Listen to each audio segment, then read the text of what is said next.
राय का इजहार करके आया हूँ। हैरान कौन बात है, कोर्ट का ऑर्डर है, उनको हरासा ना किया जाए, गिरफ्तार ना किया जाए और मतलब सबके सामने उठा दिया जाता है। तो लाकानूनियत की एक नई इंतहा है। सर, आपको लगता है कि सोशल मीडिया के दौर में लोगों को उठाने के बाद क्या आवाज़ें दबाई जा सकती हैं, खामोश की जा सकती हैं? नहीं, आवाज़ तो नहीं दबाई जा सकती, लेकिन अफसोस इस बात का है कि बहुत इम्पोर्टेंट शख्सियात जो आए दिन जमहूरियत, इंसानी हकूक़ की बात करते थे मुख्तलिफ सियासी जमातों में, आज खामोश तमाशाई बने बैठे हैं। सर, इस्लामाबाद हाईकोर्ट की खिलाफ वर्जी नहीं है इनको गिरफ्तार करना? बिल्कुल है।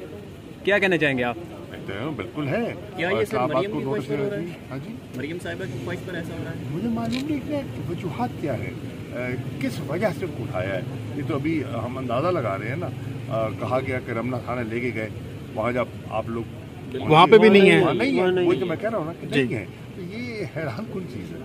सर, कहा जा रहा है जो तहरीक इंसाफ के खिलाफ ये एफआईआर है, उसी तोड़ फोड़ की एफआईआर में इनको गिरफ्तार किया जो इमरान खान साहब के खिलाफ ये भी कहा जा रहा है जो इमरान खान भी उसमें नामजद है, नामालूम। मुझे बताइए, सदीक जान तोड़ फोड़ क्यों करेंगे?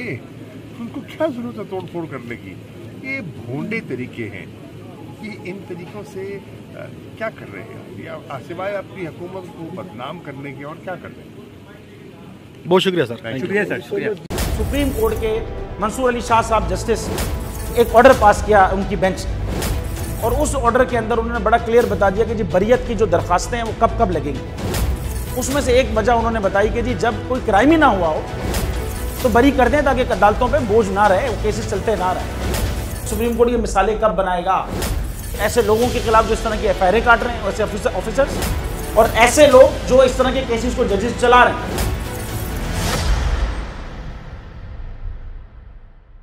रहमत का महीना आ गया है, बख्शिश का सफीना आ गया, होगी मुलाकात उलमाए दीन से,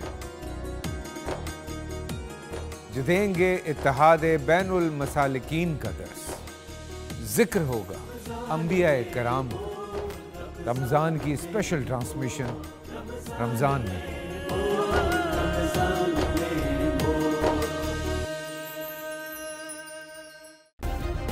सब्सक्राइब करें और बेल दबाएं ताकि कोई खबर रह न जाए।